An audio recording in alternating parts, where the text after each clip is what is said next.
الحمد لله الذي أوجب الصيام وسن القيام وحث عباده على حسن المقال والمقام. أشهد أن لا إله إلا الله وحده لا شريك له، وأشهد أن سيدنا ونبينا محمدا عبده ورسوله. اللهم فصل وسلم وبارك على سيدنا محمد وعلى آله وأصحابه ومن اهتدى بهديه وسن بسنته إلى يوم المقام. أما بعد، فيا أيها الناس أوصيكم وإياي نفسي بتقوى الله فقد فاز المتقون.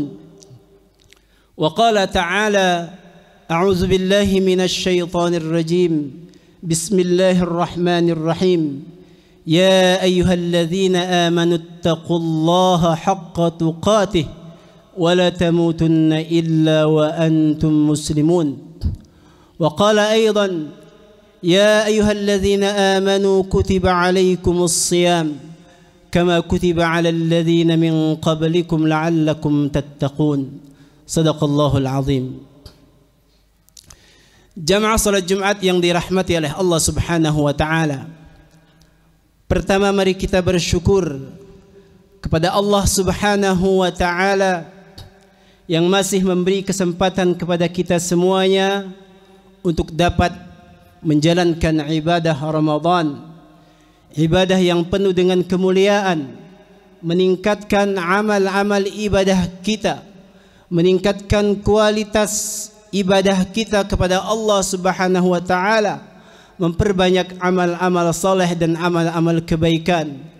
Dengan demikian, harapan kita dari ibadah Ramadan ini kita menjadi orang-orang yang bertakwa. Salawat beserta salam semoga selalu tercurahkan kepada junjungan kita, tauladan kita, pemimpin kita yang paling utama, Nabi besar Nabi Muhammad sallallahu alaihi wasallam, beserta para keluarganya, para sahabatnya dan para pengikutnya hingga ke akhir zaman.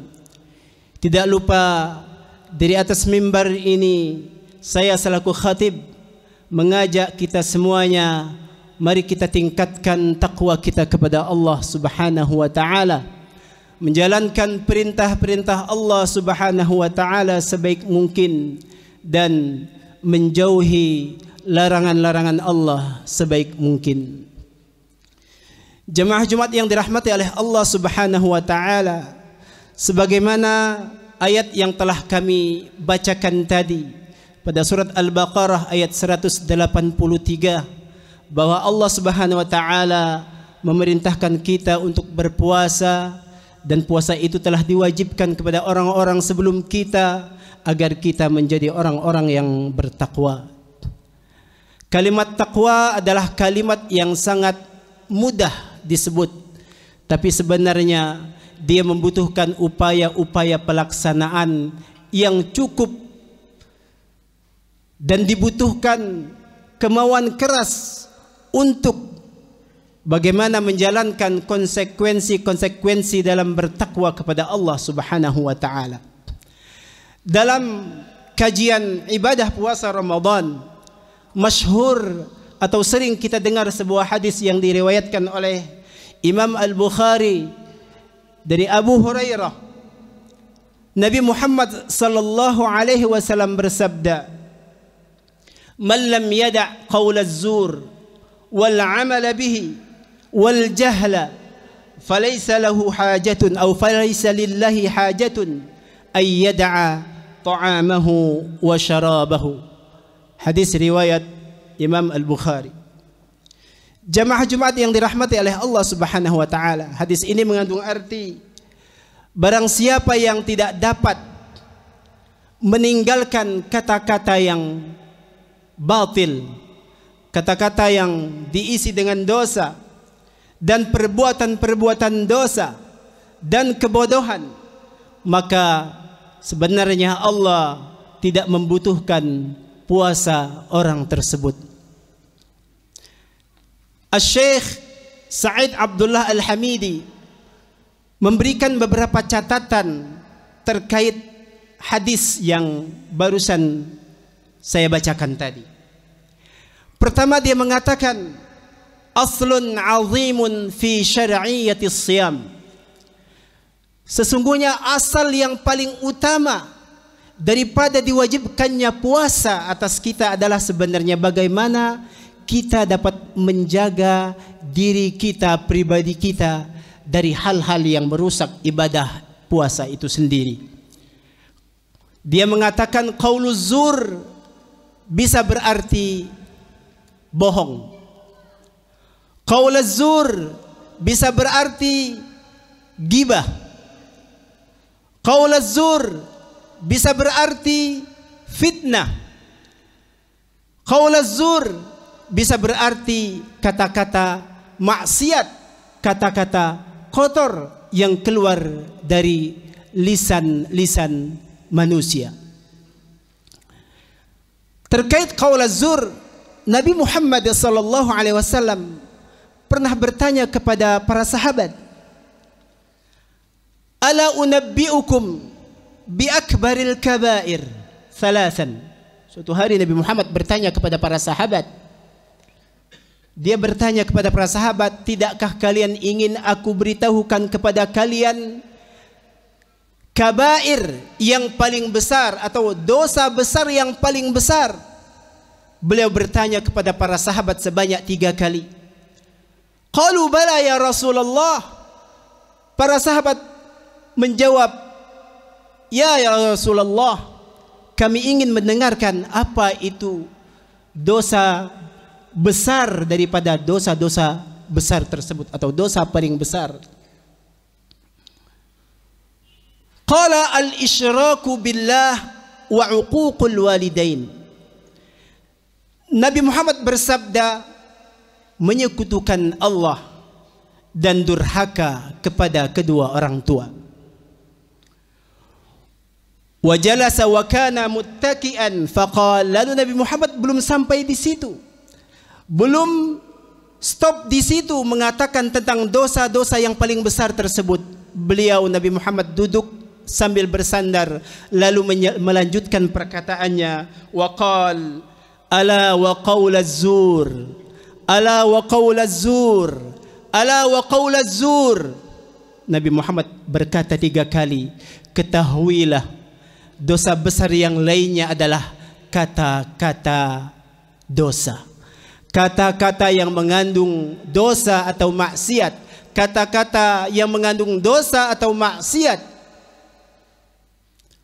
Dan dalam riwayat disebutkan bahwa Nabi Muhammad mengulangi berkali-kali ala wa qaulaz zur tersebut sehingga para sahabat saling berkata sesama mereka, ya laitahu sakat.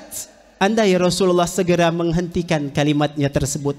Artinya di kalimat qaulaz zur Nabi Muhammad mengucapkannya berkali-kali, menunjukkan betapa dosa dari lisan ini sangat mudah dilakukan oleh hamba-hamba Allah Subhanahu wa taala.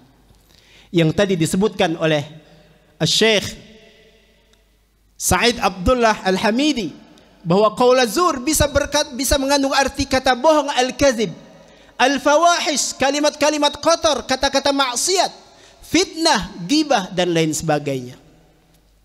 Jemaah Jumat yang dirahmati oleh Allah Subhanahu wa taala. Lalu Syekh Said atau Syekh Abdullah Said Al-Hamidi menerangkan berikutnya tentang al-amal bihi. Perilaku-perilaku dosa yang harus dihindari selama berpuasa. Baik itu perilaku mata, perilaku telinga, perilaku tangan, perilaku kaki dan lain sebagainya yang ada di sekujur anggota tubuh kita ini, hendaklah juga menjauhi maksiat-maksiat dan mungkarat-mungkarat yang dilarang oleh Allah Subhanahu wa taala. Dan yang ketiga adalah kebodohan. Imam Ibnu Abbas radhiyallahu an dalam kitab Syarah Al-Baiquniyah dia mengatakan, man amila su' fahuwa jahil wa min jahalatihi amalus su'. Orang yang melakukan perbuatan dosa atau perbuatan kotor adalah orang yang bodoh. Dan sebagai tanda kebodohan seseorang adalah ketika dia melakukan perbuatan dosa. Dikatakan di sini bahwa kebodohan terhadap ilmu agama adalah sumber atau dasar pertama daripada tindakan-tindakan maksiat. Oleh sebab itu Rasulullah melarang kebodohan ada pada diri umatnya.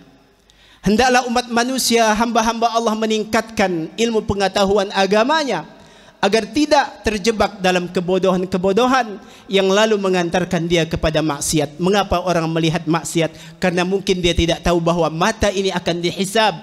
Mengapa seseorang mendengarkan maksiat?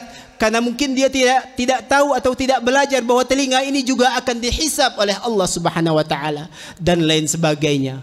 Cukuplah surat Az-Zilzalah mengatakan, A'udzubillahi minasyaitonir rajim. Bismillahirrahmanirrahim. Idza zulzilatil ardu zilzalaha wa akhrajatil ardu athqalaha wa qala al insanu ma laha yawma idzin tuhadditsu akhbaraha bi anna rabbaka awha laha yawma idzin yasdurun nasu ashtatan liyuraw a'malahum faman ya'mal mithqala dzarratin khayran yarah wa man ya'mal mithqala dzarratin syarran yarah. Di akhir ayat ini mengatakan, siapa yang melakukan kebaikan sebesar biji sawi pun, maka dia pasti mendapatkan balasannya. Dan siapa yang melakukan kejahatan sebesar biji sawi juga pun, dia akan mendapatkan balasannya. Semoga Allah Subhanahu wa taala membimbing kita semuanya untuk menjadi orang-orang yang berpuasa bukan hanya sekedar menahan lapar, haus dan syahwat, tetapi juga menahan anggota tubuh kita, mata kita, hati kita dari maksiat-maksiat yang dilarang oleh Allah Subhanahu wa taala. Amin ya rabbal alamin. A'udzubillahi minasyaitonir rajim. Bismillahirrahmanirrahim. Wal 'asr innal insana lafi khusr illa alladhina amanu wa 'amilus solihati wa tawasaw bil haqqi wa tawasaw bis sabr. Barakallahu li wa lakum fil Qur'anil 'azim wa nafa'ani wa iyyakum bima fihi minal ayati wadh-dhikril hakim wa taqabbalallahu minni wa minkum tilawatahu إنه هو الغفور الرحيم. أقول قولي هذا وأستغفر الله العظيم لي ولكم ولسائر المسلمين والمسلمات من كل ذنب فاستغفروه إنه هو الغفور الرحيم.